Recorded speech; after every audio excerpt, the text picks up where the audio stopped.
Hello, Justin. Good morning, Mr. Clegg. Morning. You just mentioned differing standards and responsibility. You give £10 million to the Somerset flood victims. You've earmarked £15 million for the rebuilding of the south coast. I won't even mention that 60,000 people are on food banks. But, then miraculously you find £500 million to give to the Ukraine. That's not part of the EU, it's nothing to do with the UK, and it's bust. It has no means of paying Russia the £21 billion that it owes it, and you'll lose that £500 million faster than you've lost the £1 billion that you've given to Greece. I don't think it's in your mandate to waste UK taxpayers' money so wantonly. Well, I disagree with you strongly, Justin. I think the idea that we can turn our backs on what is happening in the very centre of Europe, in the continent of which we're a part, I think it is massively in our vital national self-interest for our security, for the kind of prosperity of our own European backyard, that we play our bit. Obviously, with others, we can't do this on our own by any stretch of the imagination.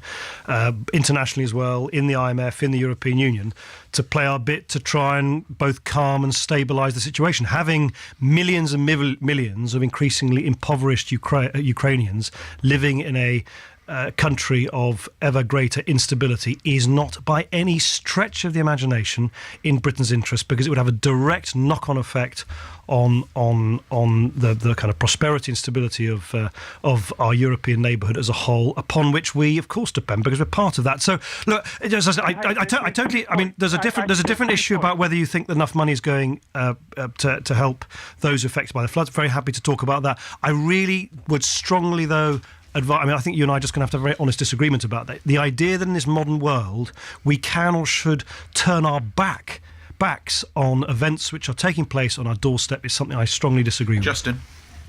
Two things. Firstly, it's not on our doorstep. It's part of Russia. Secondly, they owe Russia. It's not part of Russia, Justin. It's not actually part. And thirdly, much more importantly, what if Russia then decides to, shall we say, influence the Scottish debate and offer them £500 million just to tide them over? I mean, how upset would British people be then? And that's exactly the same as what Europe's doing in the Ukraine. No, Justin, I think we come at this from such different directions. The Ukraine is a huge country in the middle of Europe. It's not actually part of Russia, which has no assets. Well, it is of huge importance to Europe because it is the transit country for a lot of our energy supplies, amongst other things. It is a very large country. It is in a very strategically important location. I mean, you don't have people like, I don't know, the American president talking about this from the other side of the Atlantic because it's some irrelevant local difficulty. This is a major issue in our own European hemisphere, and I think you and I probably just part company, because I think one of the things that makes our country great is that we don't just shrug our shoulders and walk on the other side of the road when things happen. We have more problems in this country that need dealing with. But it's not either. It is not either. To have £500 million given to it. But Justin, forgive me. It is not either or. It is not you either try and play our role internationally to seek to ensure that prosperity and stability rather than instability. Justin, can I just finish? Can I finish? Prime Minister finish. I'll give you one rejoinder in a minute. It is a false choice to say that you either help Ukraine or you help those who've been affected by floods. It is just not like that. And if anything, I would argue that if we don't play a role, an ongoing role, in seeking to make our own European neighbourhood as prosperous as possible, you don't actually create the prosperous Britain which generates the tax receipts to help our own. Last point to you, Justin.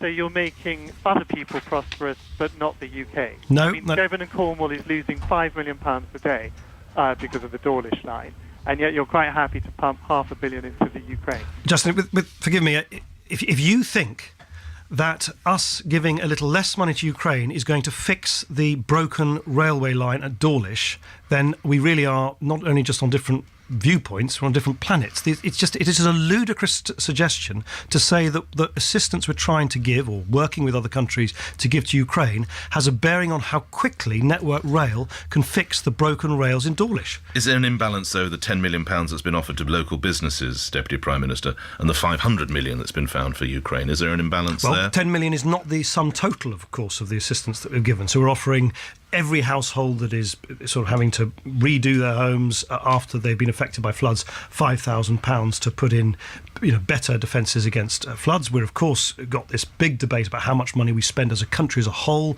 on flood defences. We're spending £3.1 billion during this Parliament alone. We're giving council tax breaks to people who have been affected by floods. I was in the southwest twice talking to other businesses, farmers to fishermen and others about how we can help them. So the 10 million that Justin refers to, of course, is not the sum total of what we're seeking to do in order to help those affected by floods and to try and prevent it from happening again in the future. Just before we move on, it's been just reported, news breaking, that there are Russian military jets now on the Ukraine area been put on combat alert. That's literally just broken within the last 2 or 3 minutes. Your response, Mr. Clegg?